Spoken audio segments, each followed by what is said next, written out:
You are listening to Texas History Lessons, a slow walk through Texas history made in Texas by a Texan for everyone, everywhere. Welcome to Texas History Lessons. I'm Michael, and I have a confession to make. I have grown just as interested in the history of Texas as I am in the events that made the state what it is today.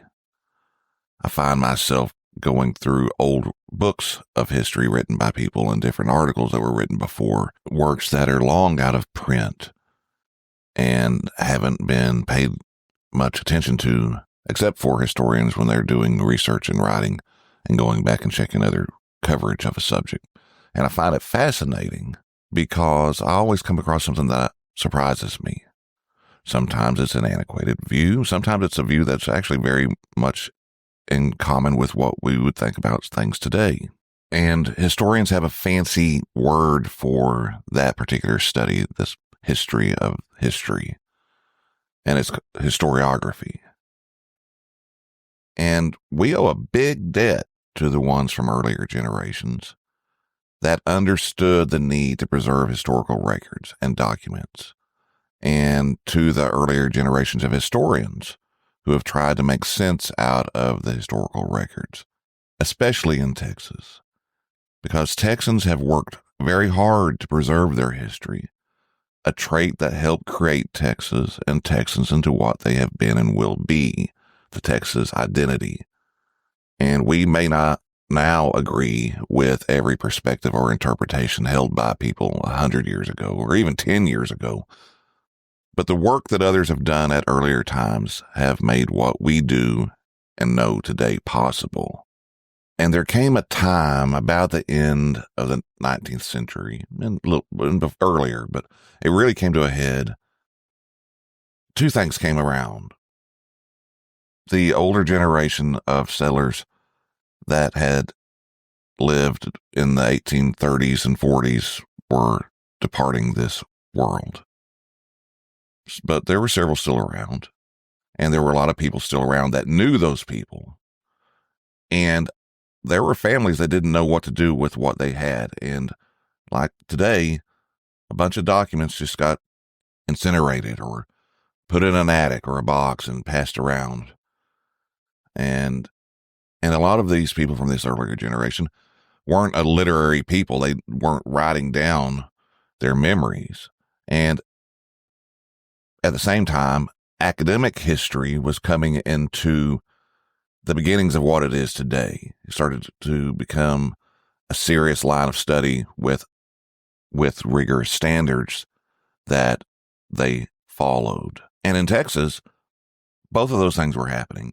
And people were realizing that they needed to do something to help preserve the history, the historical record.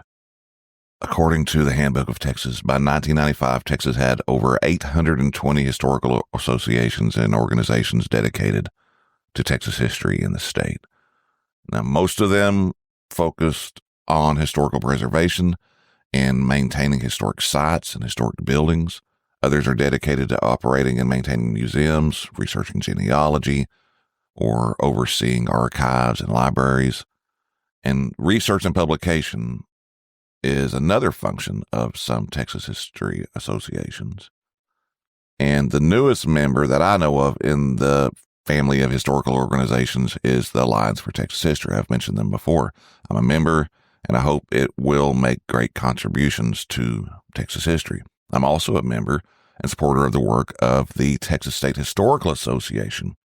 Its contributions to preserving and sharing Texas history are really enormous and began back in 1897, making it the oldest historical association in continuous existence. On February 13th, 1897, 10 people with an interest in Texas history gathered at the University of Texas at Austin to talk about establishing an organization that would exist to, quote, promote the discovery, collection, preservation, and publication of historical material pertaining to Texas. They were academics and non-academic historians some of whom had been active participants in some of the important historical events in the 19th century Texas. These four-sided people that also had a penchant for looking backwards in time laid the foundations for all of the great Texas history that we are still creating today.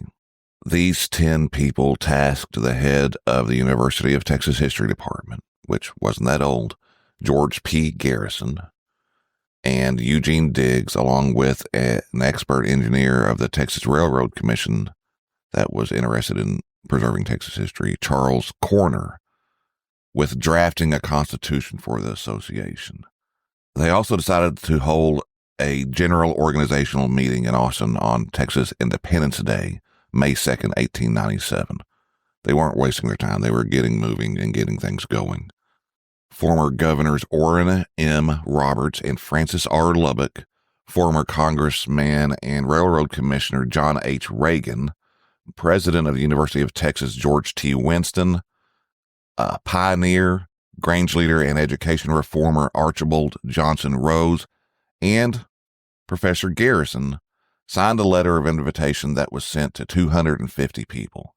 And the letter read, "You are cordially invited to be present and take part in a meeting to be held in the rooms of the Commissioner of Insurance, Statistics, and History at 8:30 p.m. March 2nd, 1897, for the purpose of organizing a state historical association. The general object of this association will be the promotion of historical studies, and its special object, the discovery, collection, preservation, and publication of the materials for the history of Texas. The proposed annual fee for membership is $2. We feel the duty of immediate action in order that the sources of Texas history may be preserved, and we sincerely hope that you will be able to lend your aid.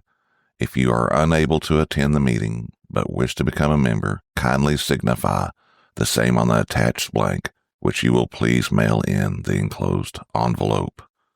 Out of this beginning, the TSHA, the Texas State Historical Association, had 124 charter members.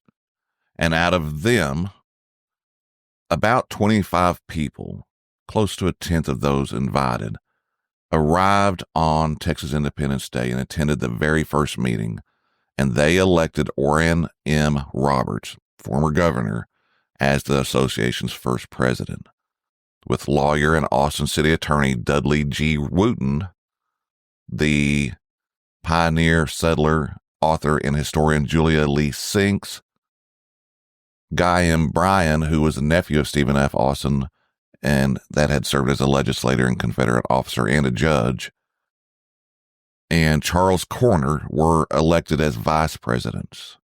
Historian George P. Garrison was elected to be the first secretary and librarian, and UT history instructor Lester G. Bugby was selected to be the first treasurer and corresponding secretary. The executive council included, in addition to Roberts, Wooten, Bryan, Corner, Sinks, and Garrison, a gentleman named Eugene Diggs, Austin lawyer and Travis County Judge Zachary Taylor Fulmore, the librarian responsible for shaping the Texas State Library into an invaluable collection of Texana, Caldwell Walton Raines, former Governor Francis R. Lubbock, historian Dora Fowler Arthur, pioneer Baptist minister and the second president of Baylor University Rufus Columbus Burleson, Confederate soldier, surveyor, lawyer, businessman, historian, and legislator Martin McHenry Kinney, UT law professor Robert Lynn Batts, and Bride Neill Taylor, an author, teacher, civic leader, and founder of the American History Club in Austin in 1893. This new group did not waste any time, and they got to work shaping their vision into a reality. The officers met on May 23, 1897, to organize the TSHA's first annual meeting for June 17, 1897, in Austin. And by the end of the first year, the association had 416 members. In addition to Roberts and Lubbock, other Texas governors joined: C.A. Culberson, James S. Hogg, S.W.T. Lanham, R.B. Hubbard, and Joseph D. Sayers. Other members came from a pool of Texas lawyers, state legislators, members of the Texas Supreme Court, United States congressmen, college and university presidents, members of the Board of Educational Institutions, religious leaders, newspaper editors, and a significant number of school superintendents. There were also writers and publishers like James T. DeShields, who you might not have heard of, but he was a big deal writing Texas history back then. Mrs. Anna J. Hardwick Pennybacker, that's a name. She was a very big deal because she had written a Texas history book that was a curriculum for many years of students in Texas. A.H. Bellow, who was a publisher, Dudley G. Wooten, Gamel's The Laws of Texas, 1822 to 1897, has been a significant resource on the study of Texas legal history. And note that he was working on it and recorded up until 1897. There were 10 volumes, I think, in that effort that he did. Is a massive undertaking. There were also national political figures that joined. As mentioned before, John H. Reagan. There's also Albert Sidney Burleson, Edward M. House, and David F. Houston. Each of these people are worthy, and we'll probably have an episode recorded about them someday. That's why I love doing these kind of things. This is kind of a problem.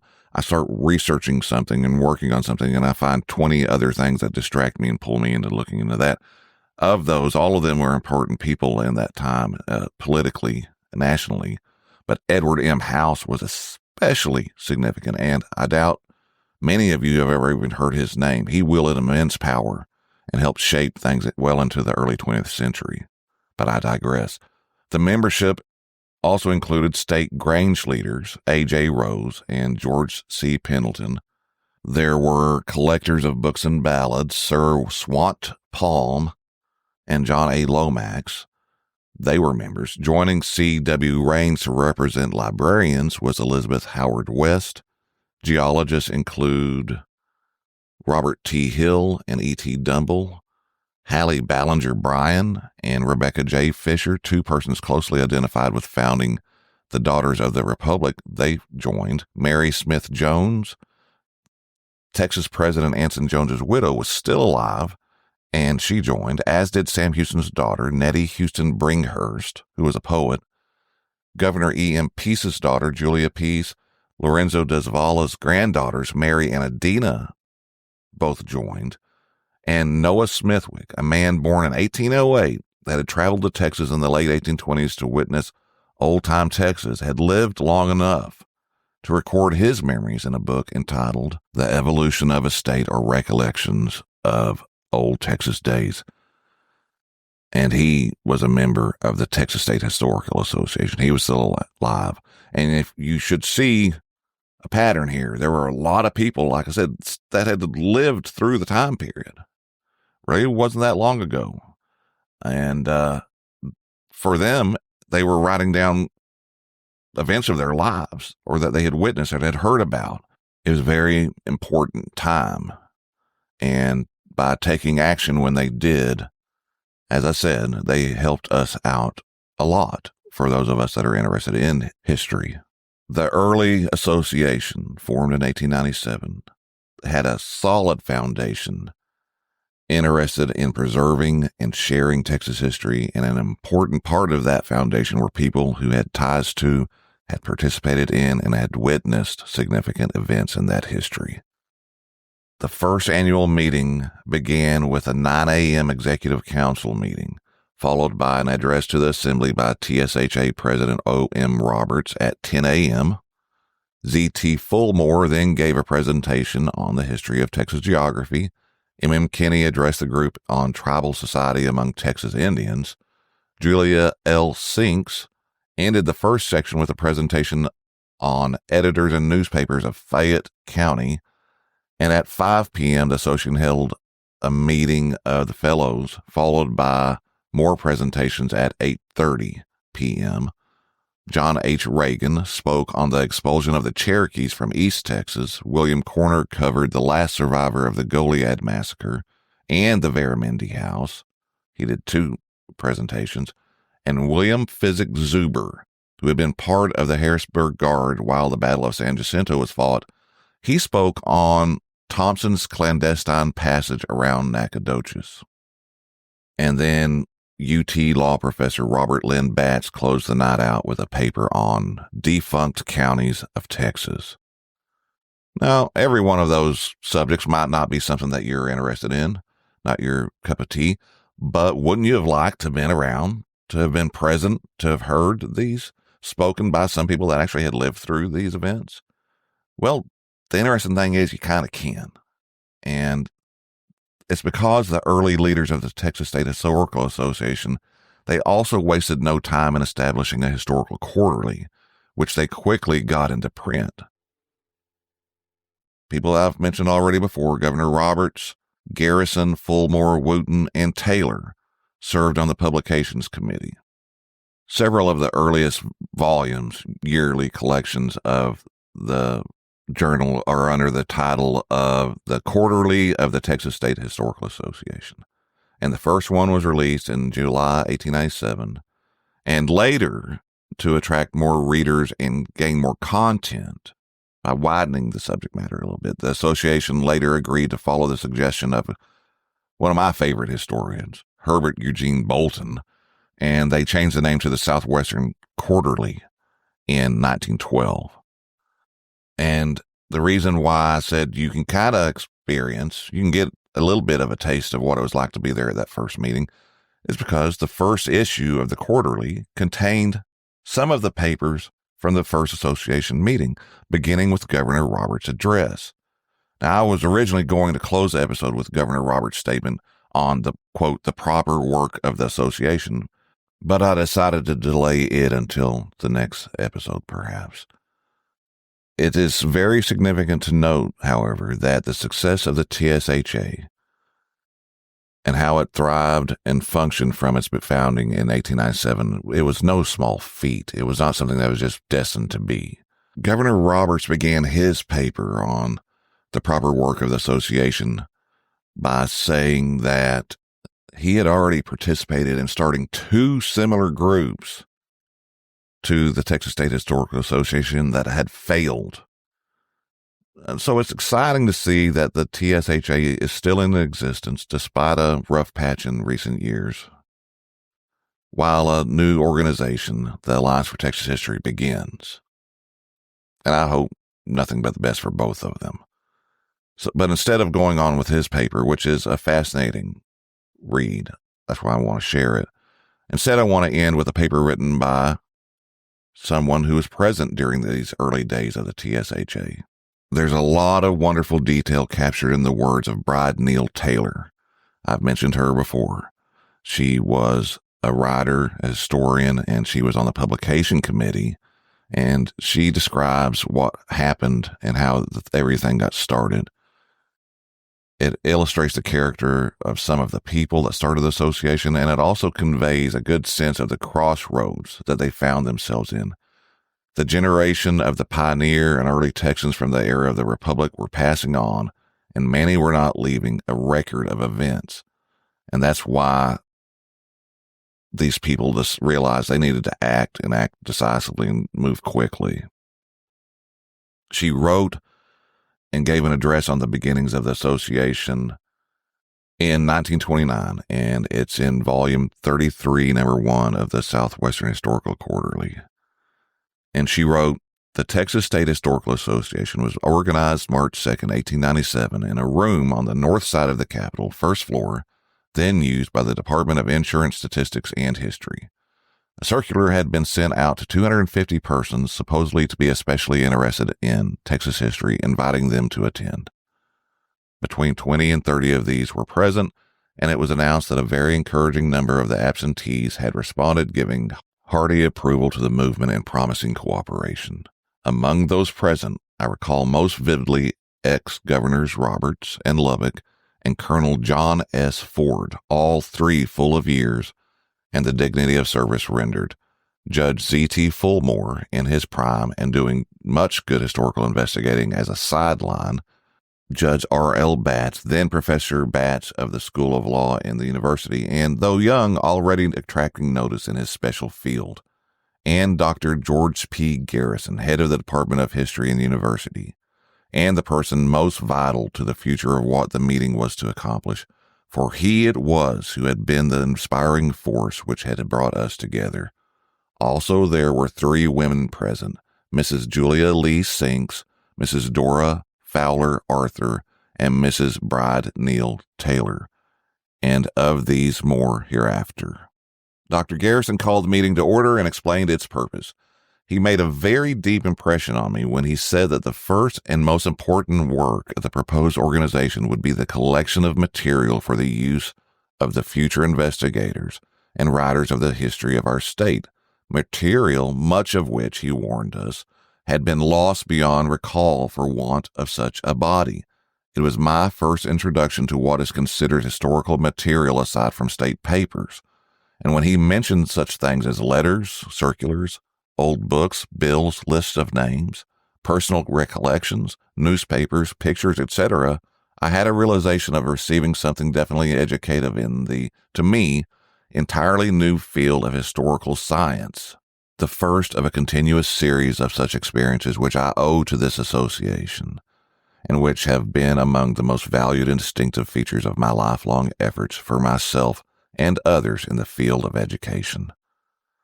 This ignorance of mine as to what constitutes historical material must seem amusing to the company here before me this evening, but I believe that at that time it was typical of the majority of educated persons, even of many present on that occasion. History was to us an art to be dearly loved and ardently enjoyed.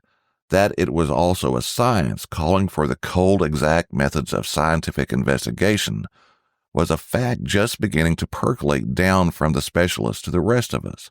So what Dr. Garrison was saying struck the note most needed to arouse our immediate enthusiasm. It offered every one of us something tangible to work for at the outset, and end, too, with the added charm of novelty and thrill of patriotic feeling.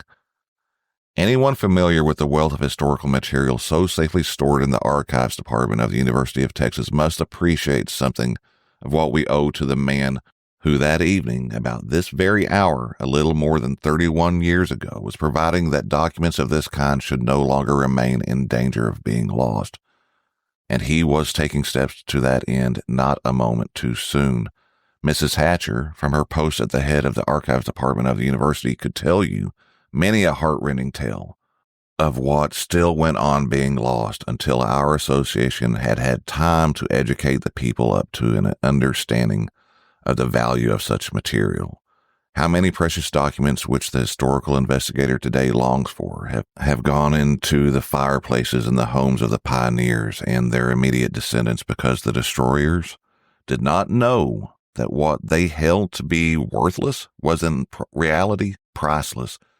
How much more happily collected and then unhappily stored in our earlier inflammable public buildings has gone up in the various fires which have wiped out such buildings and their contents, we can only guess at and grieve over. Judge Fulmore was elected temporary chairman and Dr. Garrison temporary secretary. During a preliminary wait, which now occurred, Governor Roberts was asked to speak to us, and he whiled away the time very entertainingly by telling us anecdotes of Thomas J. Rusk. How sorry I am that not one of us had the thought to take down notes of what he said. None of it now remains in my memory, and nothing makes me realize more keenly what this association has done for our history than the realization of how eagerly we should now take in anything of this kind, and how carefully we should take note of it for future use. It shows how much we need an association like this to make us historic-minded in our approach to our past. That evening, those precious relations which were being offered us by one whose every word had a value beyond description seemed to us merely passing entertainment to while away the time. The meeting was finally set going, and from that moment Dr. Garrison became the central figure, for as the original promoter of the movement which had brought us together, he had the clearest idea of what was to be done, how it was to be done, and what it was going to achieve. He proposed first to read the draft of a constitution which had been prepared for the occasion, and now occurred an unexpected diversion which makes it necessary for me to stop and point out that a very notable feature of the meeting was the presence of us 3 women there. I say notable advisedly, for it was by no means a thing to be expected that we should be there. Public meetings in those days were thought of as men's meetings. The only meetings where women properly belonged, as a matter of course, were church meetings. Each one of us had been invited to this meeting for particular reasons. Mrs. Sinks because she was one of the most valued collector and producers of historic material, herself a pioneer of pioneers. Mrs. Arthur and Mrs. Taylor because they had cooperated in founding a club which was designed to devote itself exclusively and forever to the study of American history, a design which had met with Dr. Garrison's hearty approval, but primarily it might be said that we were there because Dr. Garrison was a forward-looking man and had sensed among the signs of the times that women were about to take their place in the intellectual and political world. Dr. Garrison was reading Article 3 of the proposed Constitution, which had to do with membership. Quote, "The association shall consist of members, life members, and honorary life members." End quote. He paused, and the chair asked for possible amendments, not really expecting any. There was silence for a moment or two. Then Colonel Ford spoke up with, "I move to insert the words lady members after the word members." The secretary looked disturbed. He waited. So did the chair. Nobody seemed ready to help out the situation. Receiving no help from other sources, Dr. Garrison finally glanced toward us women with pleading in his eye. Colonel Ford, in the meantime, was indignantly calling on the chair to put his motion to vote. Now, Dr. Garrison was the gentlest of men, the most considerate of age and dignity of anyone I have ever known, even in that day, when it was the thing to honor age and dignity, but he simply could not stand for the proffered amendment. His silent appeal to us, however, put us in a position of embarrassment. An innovation indeed it would be for a woman to get up and speak in a man's meeting. So we sat immovable. We were seated together in a row a little to one side, so as to give what moral support we could to one another. Colonel Ford was just opposite us, leaning forward on a big gold-headed stick with which he supported the evident weight of his years. Again, he urged on the chair. The secretary's face grew desperate in its pleading. Mrs. Sinks nudged me on one side, whispering, "Say something." Mrs. Arthur, on the other side of me, did the same thing. "No," I whispered back, "you do it, or you, not they." So, because the situation had to be saved, I finally rose and with a timidity characteristic of the era ventured with, "Mr. Chairman, I believe that the section as it stands is all that is needed." Colonel Ford glowered at me in astonishment, and looking across at him with the most ingratiating smile of which I was capable, I added, "As for myself, I feel sure that I shall find no difficulty in becoming a member of the proposed association under the section as it stands, for does not the word member include both sexes?" But my effort to placate the colonel had the opposite effect. "Madam," he burst out at me furiously, "your brass may get you into the association, but you will never have the right to get in under that section as it stands." Now, please take note that I am not offering this episode merely to enliven the occasion. This episode is in reality a very important illustration of the temper of the time. I could not hope for a more illuminating one. I am convinced that it does for our history something which no future delver into the sources of the history of that time will be able to offer. No one here who is not over 50 at least can realize the attitude of that day toward the position of woman outside the home. Her appointed place was a very important one deeply revered by men, but that place was not speaking before a man's meeting. For her to do so was something startling. But to speak in contradiction, well, that was nothing less than revolutionary. Looking back tonight from this meeting, where so many are women, as a matter of course, and where the speaker of the evening is a woman, also as a matter of course, I might say that we three women there that evening in 1897 were ourselves documents of history, flesh and blood documents. Colonel Ford's blunt condemnation of my action was no more than the natural notice to me that I had stepped down from woman's special and honored position. I do not remember that I specially resented his flinging the word brass at me. I felt myself that I was brassy. The amendment was put after this exchange of contending ideas and lost unanimously. The reading of the Constitution proceeded. Section B, Fellows, read the Secretary. Members who show by published work special aptitude for historical investigation may become fellows. Here, Colonel Ford interrupted again. Doctor, I don't like that word fellows.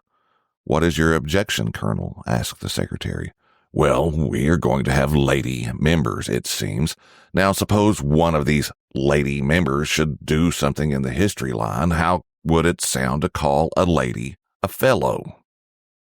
With the most beautiful tact, Dr. Garrison explained that in the connection the word had an honorable, ancient, technical meaning, and without further pause, the chair hearing no other suggestions, he went on reading.